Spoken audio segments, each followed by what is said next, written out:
Jadi dengan aku membayar SPP anak Ikam, sebenarnya itu aku harap Ikam nyimpan duit sebenarnya, itu dimaksud aku. Bukan berarti Ikam miskin, supaya Ikam bisa usaha, bisa berkebun, bisa kuliahkan anak. Tapi tanpa aku nyebut aku bagi duit. Nah gitu nih. Lalu kenapa kesehatan kita tanggung gratis? Selama gratis itu salah paham. Itu namanya itu BPJS yang udah baru kami sahkan kemarin, bidang kesehatan itu PT Askes.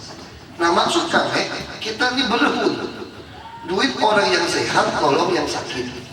Duit orang nak mati, nolong nak lagi pensiun. Yang tidak mampu bayar sebungkus rokok, kami yang bayarkan. Tapi semua mainnya ibadah. Itu nih yang sekarang aku bawa konsep ini ke seluruh Indonesia. Makanya aku diangkat jadi sekretaris Kaukus Kesehatan DPR dari Komisi 9. Jadi bingung orang, Menteri Kesehatan bingung dikenalkan. Sekretaris Kaukus Kesehatan, insinyur, Komisi 2. Biasanya kan kesehatan Komisi 9 atau dokter. Nah kenapa? Karena kawan-kawan Komisi 9 bilang cuma kau sendiri yang punya konsep utuh tentang sistem jaminan sosial nasional. Dan kau lakukan di Belitung Timur, walaupun minus pensiun. Masih minus pensiun. Nah itu yang aku mau lakukan. Nanti hubungan apa dengan soal tadi bos itu tadi? Jadi filosofinya bukan soal orang kaya subsidi orang miskin. Ini berbicara orang yang kaya sekali di sekolah Jakarta. Aku SMA di Jakarta. Tidak pernah aku SMA di sini. Adik aku SMP, Basuri itu SMP Jakarta. Basuri itu SMP di Jakarta ya. Nah lalu kenapa orang yang punya mobil 1-2 Kijang atau punya motor itu bukan kaya, mereka masih potensi jatuh miskin punya orang.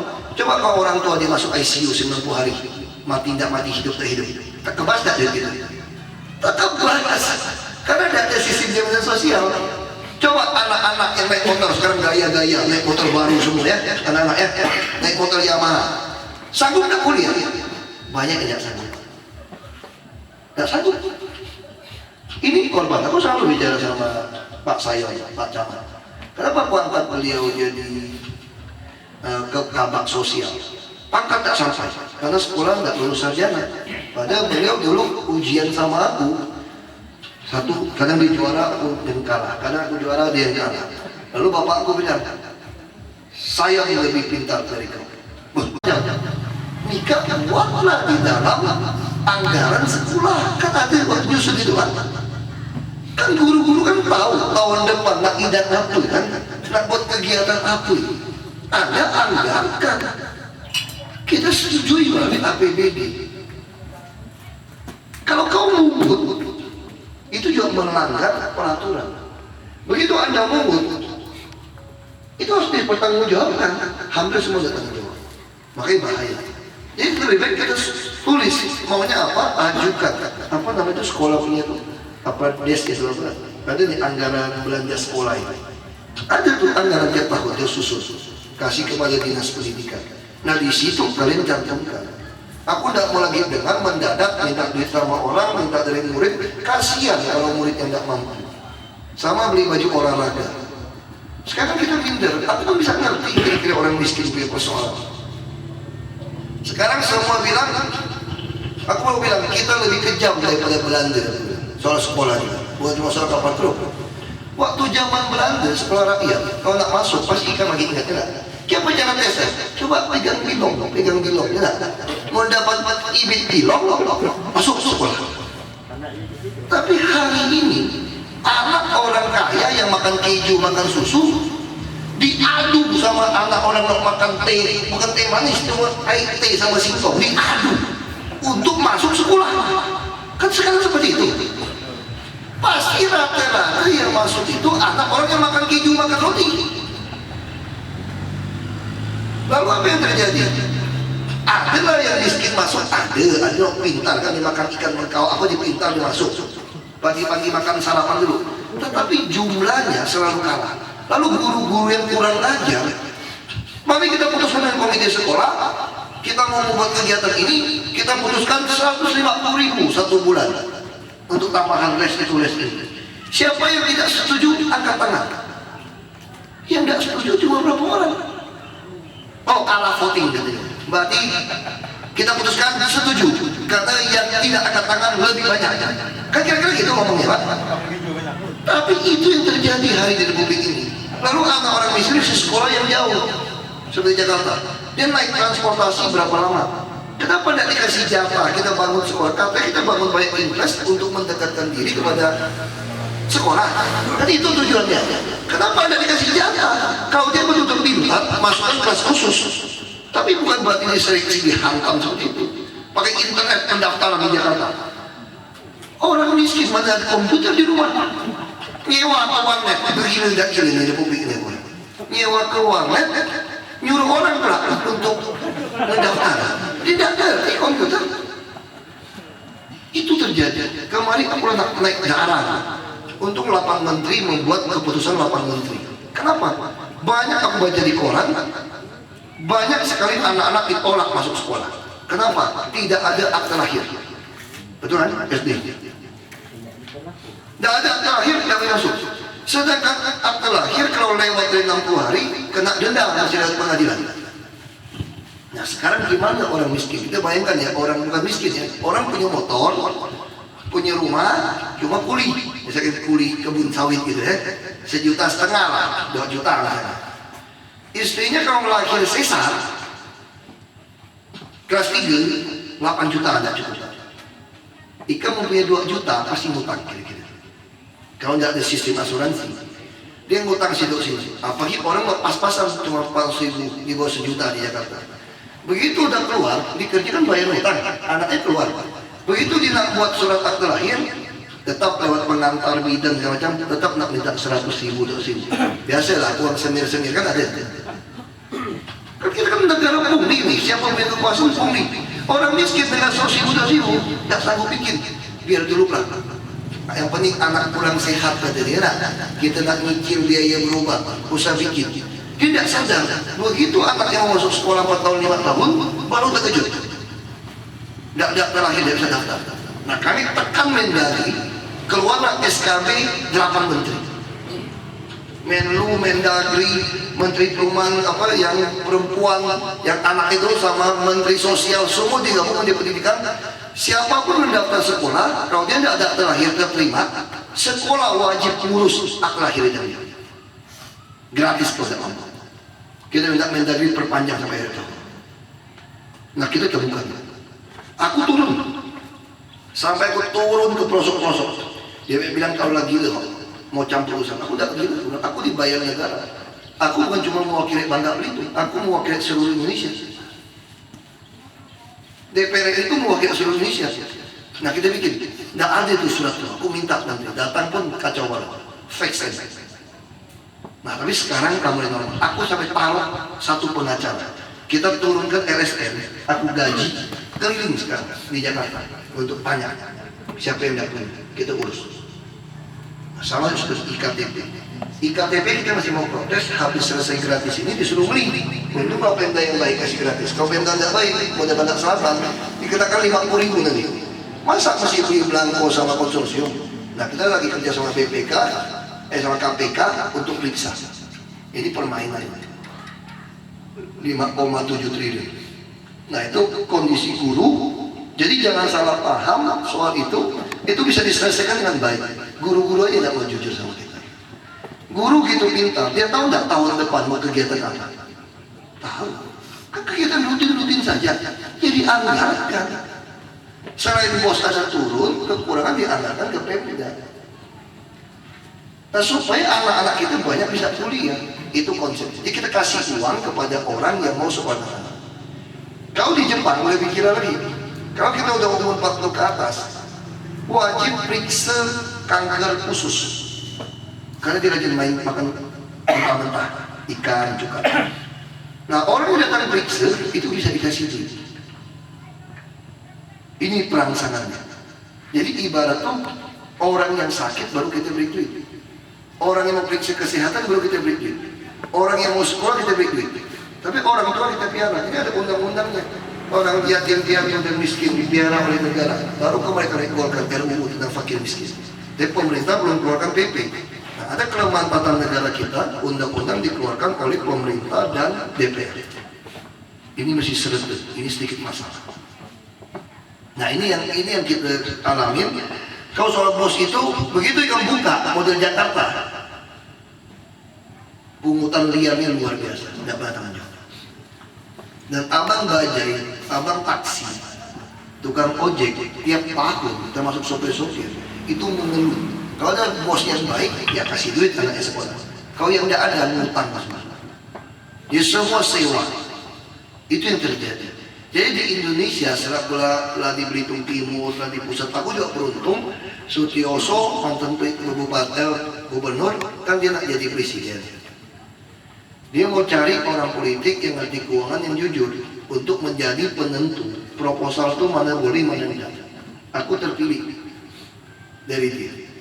Jadi aku ngerti betul 10 tahun punya masalah Jakarta itu dikompres jadi 1 tahun. Jadi kesimpulan aku pernah di Belitung Timur jadi bupati kecil. Aku pernah mendengar cerita 10 tahun sukses Sutioso, kelemahannya dikompres tahun ke jam kuliah.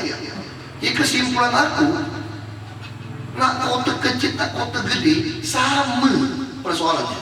Apa samanya? Semua masalah lah ada peta. Pejabat kita ini pintar-pintar, semua ada konsultan. Semua persoalan lah tahu, ada bukunya. Kau ngomong apa saja, lah tahu kami. Ngomong apa saja, lah tahu kami. Lalu solusinya gimana? Lah komplit juga, lah konsultan semua. Lah komplit. Jadi masalah ini di Jakarta sampai mana nak gali gorong-gorong, nak mana jalur hijau, nak mana jalan, semua komplit. Soal macet, soal banjir. Nak mana rumah bagus, semua komplit. Kenapa tidak jadi? Jawabannya sama. Duit tidak cukup. Kata, anggaran tidak cukup. Sebenarnya anggaran tidak cukup. Kalau kita lebih teliti, tidak ada orang jujur.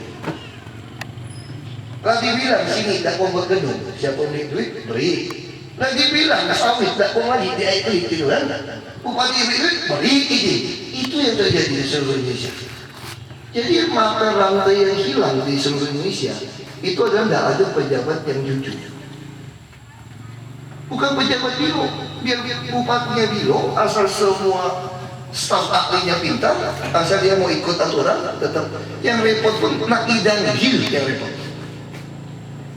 Makanya ketika aku jadi, kita ngomong tanah lagi, aku di Aikli punya pabrik, tidak pernah aku ngambil sejengkal tanah pun di luar pabrik. Aku bilang sama orang kampung, usah jual tanah nikah ya. Tanah itulah hoki, tidak ada tanah, ada kaya nikah. Tanah digarap, tapi kedatang acit dia nggak melihat. Orang kampung dengan 2 juta, yang DP motor, lah jual. Aku nggak pernah jual sama aku nggak jual. Takut bapak marah, dia jual ke orang kan. Aku nggak pernah beli. Aku jadi bupati nggak pernah beli. Aku tanam sengon, aku ngambil bekas bapak aku. Kebun rembiang sama kebun langka. Nggak pernah aku minta mahal. Jadi bupati. Aku nggak pernah minta mahal. Kita mesti konsisten. Kita nggak dengan rakyat, kita harus jelas. Aku jadi bupati tidak pernah aku sekolah. Aku tinggal. Aku tahan dari tabungan aku anak aku sekolah. Anakku sekolah yang mahal 100 juta lebih sekarang. Sekarang 3 anak masuk ke situ. Tak cukup gaji aku di Dewan sekolah anak. Aku masih kerja. Tapi kalau aku jadi gubernur, wah itu masalah lagi. Mereka aku kita mau join, mau ambil HPH di Papua. Ada jalan, pokok ada niat. Tapi kok kembali soal guru Pak. Kalau selama guru-guru mental masih seperti itu, berat kita. Nanti pungutan-pungutan itu mencelakakan orang yang miskin. Lo kok kelas menengah tidak bayar SPP, anggaplah itu duit pemerintah supaya dia nabung, kira-kira gitu. Supaya dia bermodal. Tapi kalau jangan guru-guru tidak ada kegiatan, tidak ada alasan Pak. Dia ajukan di dalam anggaran. Dia bisa ngomong sama lah jadi pegawai dia semua. Jadi ini tidak bisa. Jadi saksi semua ditentukan, lalu pelaporan suara langsung selesai, langsung telepon pakai SMS. Jadi langsung hari itu bisa tahu hasilnya selain yang rekam. Dia tidak lagi main kong kali kong main, langsung dilaporkan, langsung bisa lihat. Nah terus di si calon, kami juga mengatakan itu yang kata kawan aku, mungkin kau ditolak Pak. Aku bercerita tadi itu. Jadi kalau siapapun mau jadi pejabat, harus diperiksa hartanya. Kalau kau takut diperiksa, kau jangan jadi pejabat. Karena selama ini yang bikin nyarut itu adalah koruptor-koruptor. Masa koruptor bertanding sama orang jujur? Kan tidak patut. Gimana dia mau menang? Walaupun semua sudah disediakan, kalau koruptor boleh masuk, pasti dia ngambil duit, diam-diam beli orang. Tidak ada yang tahu. Dia itu sah, makanya tidak bisa. Bagaimana orang ada duit, orang toko bagi duit, dia menjadi bupati. Secara logika, orang pun nak untung, betul tak? Mana mau dia keluar duit ini boleh? Kalau ada ketemu orang mau dia laku, silakan saja. Kau kan juga pasti ada keikhlasan. Kalau kita tidak kembali, pasti kau mau keikhlasan. Aku kenapa jadi bupati dulu? Aku ikhlas dari 800 juta. Karena bapakku bilang kalau 1 miliar aku bagi orang miskin, cuma dapat 2.000 orang betul bapakku. Waktu belum meninggal. Tapi kalau aku jadi bupati, aku kuasai 100 miliar. Jadi ada ikhlas, aku ada hitungan, aku untung. Untung nolong orang, kira-kira gitu. Nah kalau ada orang mau untung nolong orang, silakan saja. Mana nggak bisa berapa duit? Yang tidak boleh kan kau udah keluar duit, kau makan duit kami. Itu yang kita tidak mau. Nah itu yang kita harus periksa harta pejabat. Nah itu sudah kami siapkan semua untuk jawab Pak Bani tadi. Itu sudah kami siapkan semua soal duit itu. Nah, jadi kalau soal tadi, terima kasih yang diingat itu. Untuk bisa selesai cepat, aku juga itu jadi bupati. Semua surat siap dibereskan. Nggak ada. Nggak ketemu aku di mana, panggil aku pun pakai tangan pun aku berhenti. Aku pun berhenti. Kepala ayah kan, SMS aku balas. Undang aku SMS pun aku.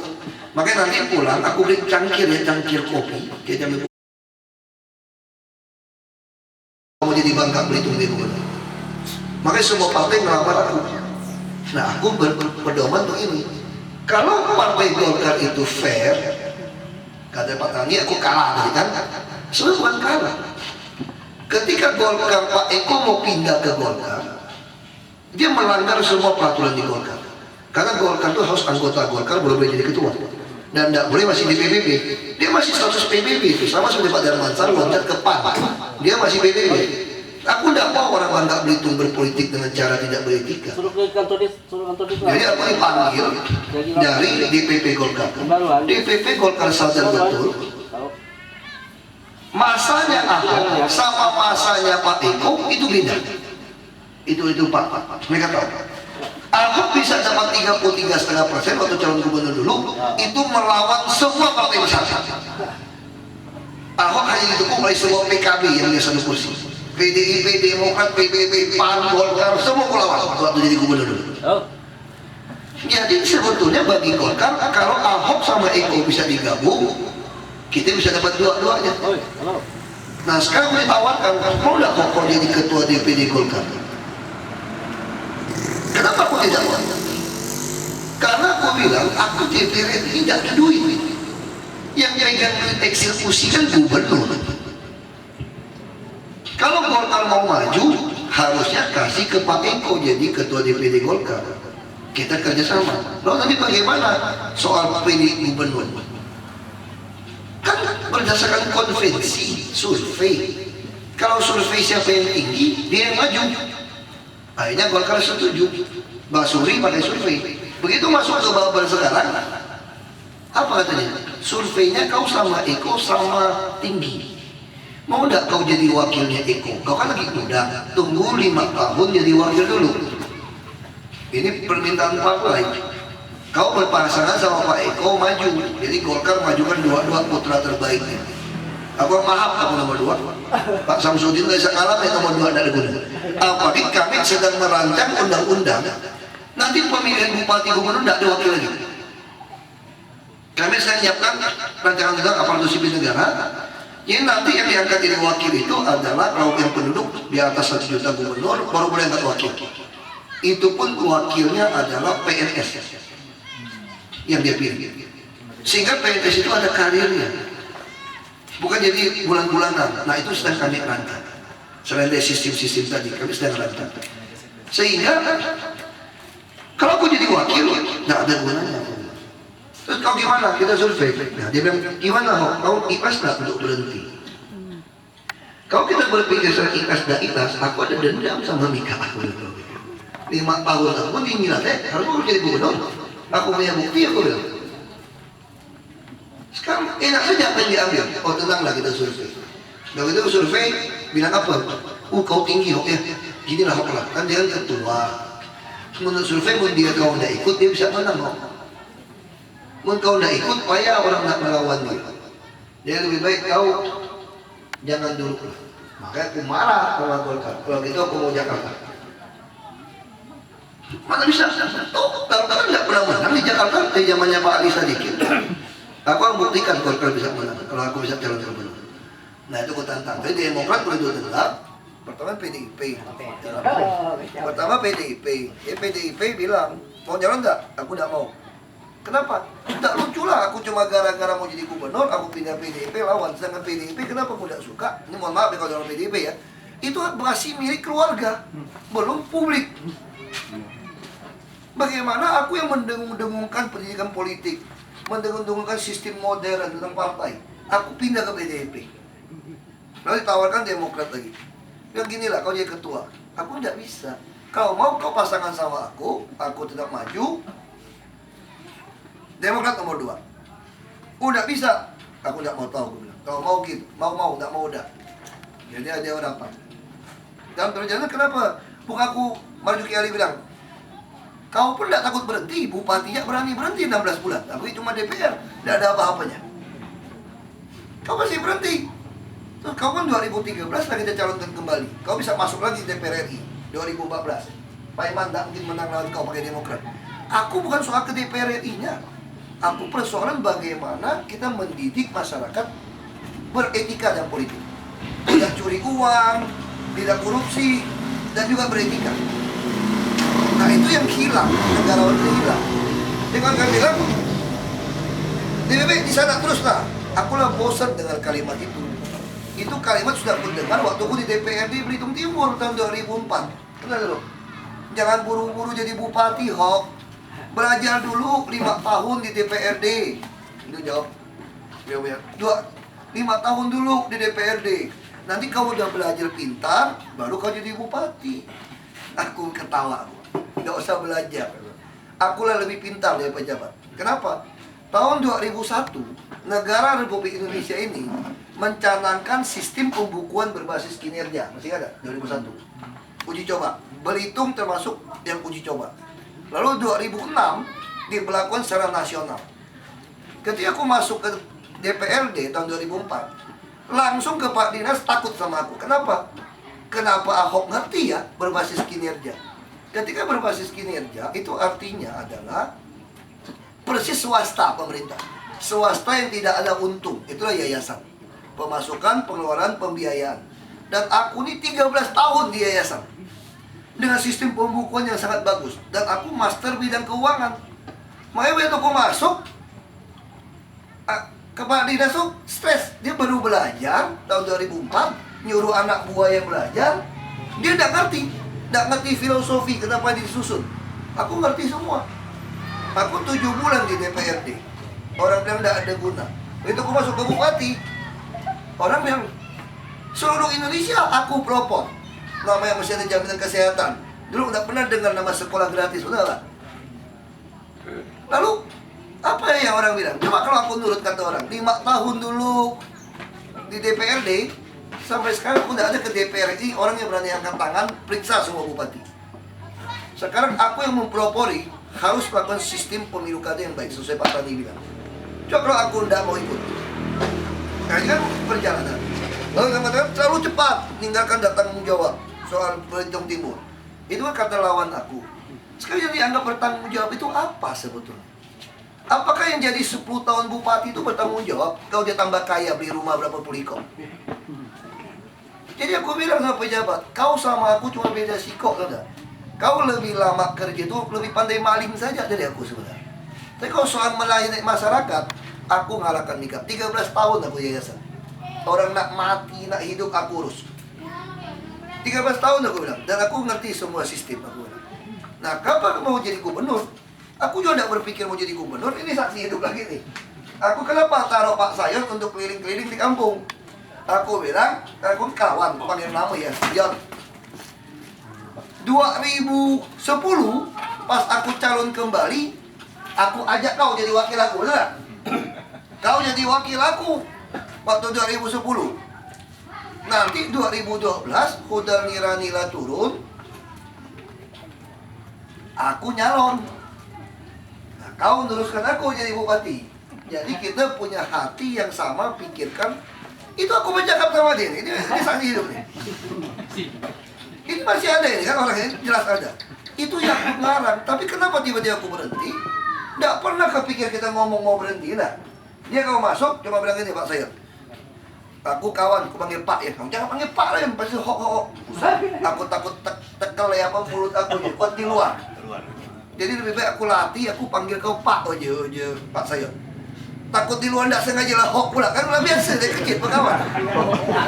Nah jadi aku selalu ingat tiap kali kalau Pak Sayat masuk ruangan aku, tugas aku kawan kan dari Pak Bupati, dia panggil kawan Pak Bupati katanya. Aku nak Ikam itu sukses sampai akhir periode, itu selalu. Itu tugas aku sebagai kawan, sebagai orang yang kenal kau dari dulu, ini tugas aku. Makanya aku dekat sama Pak Joya. Nah ini kan satu proses. Nah kenapa? Terjadilah kerusuhan 5 Oktober 2006. Itu masalahnya. Aku ke Bangka nak promosi Hudani Rani lah berpaham. Ya Hudani Rani bilang, apa yang kau minta? Aku minta dilebar ya kampitnya.